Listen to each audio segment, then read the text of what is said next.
Welcome to the Phantom Radar Battalion. Lock in today's key events of August 28th, 2024. Let's dive into the latest developments shaping our world today. On the home front, a significant disruption to AT&T's cellular network occurred yesterday, causing widespread outages across the country. These outages impacted critical services, including 911 call centers in several states. AT&T attributed the disruption to a failure at a switching center, leading to sporadic outages of various services relying on AT&T's infrastructure. As the U.S. election cycle heats up, the vulnerabilities in telecom infrastructure pose a significant risk. Although the recent AT&T outage was not linked to malicious activities, it underscores the potential for nefarious actors to exploit such vulnerabilities, especially during a politically sensitive time. The incident highlights the importance of safeguarding critical communication networks against both accidental disruptions and targeted attacks. The situation in the Middle East remains tense, with ongoing military operations and diplomatic efforts to manage the conflicts. In Israel, the IDF has escalated its activities, recovering the body of a soldier who was taken hostage into Gaza. Fighting in the Gaza Strip continues, with Israel forces targeting Hamas throughout airstrikes, ground operations, and the destruction of tunnels. This is part of Israel's broader strategy to dismantle Hamas's operational capabilities. In the West Bank, the Israel Army launched its largest operation in 22 years, deploying armored vehicles, bulldozers, and air support to target terrorist infrastructure. Multiple improvised explosion devices were detonated, and intense combat has resulted in the deaths of 9 Palestinians. The operation is expected to continue for several days, signaling a significant escalation in the West Bank. Meanwhile, in Lebanon, Hezbollah launched minor attacks on northern Israel, posing limited threats. In response, the Israel Air Force conducted strikes targeting Hezbollah infrastructure in Lebanon to mitigate future risks and weaken the group's operational capabilities. In Syria, conflicting reports have emerged regarding an aircraft incident in Deir ez-Zor.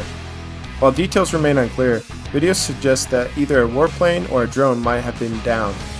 The presence of a parachute indicates that the pilot may have ejected before the crash, but further confirmation is awaited. The Israel Air Force carried out a precision airstrike in the Damascus countryside, targeting a vehicle carrying significant figures from the Islamic Jihad terrorist organization. A high-ranking terrorist was eliminated along with other operatives who were en route to carry out attacks for Hezbollah.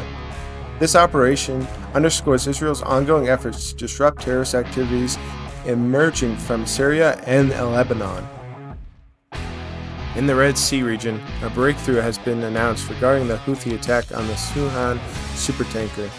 The Houthi government has indicated that it will permit the towing of salvage of the Sunan, which has been adrift and on fire for almost a week after being struck. The Sunan, carrying approximately 1 million barrels of crude oil, represents a significant environmental hazard if not managed properly. The magnitude of this incident cannot be understated, with the Sunan carrying roughly 3 times the amount of crude oil supplied during the Exxon disaster in 1989. Currently, no significant oil leaks have been reported, thanks to the vigilant monitoring by EU vessels shadowing the damaged tanker. In North Africa, Egypt's decision to supply weapons to the Somalis have sparked outrage in Ethiopia. This military trade pact has raised concerns about regional stability, with Ethiopia accusing Egypt of attempting to destabilize the region and undermine its interest in Somaliland. The renewed military ties between Egypt and Somalia could exaggerate historical tensions and impact the security dynamics in the Horn of Africa. In Ukraine, the defense forces continue to resist the Russian offensive across several critical fronts in the eastern part of the country. Intense battles are ongoing, with Ukraine forces engaging in both defensive and counteroffensive actions to repel Russian advances. The conflict has seen numerous combat clashes, emphasizing the sustained intensity of fighting in these key areas. Russian forces have intensified their air and missile strikes, launching hundreds of drone attacks on Ukrainian positions. The use of kamikaze drones and the deployment of missiles have caused significant destructions. particularly in regions around major cities. Ukrainian President Zelensky emphasized the need for international support to counter Russia's aggression and highlighted the importance of long-range strikes to distribute Russia's operations and expedite the end of the conflict.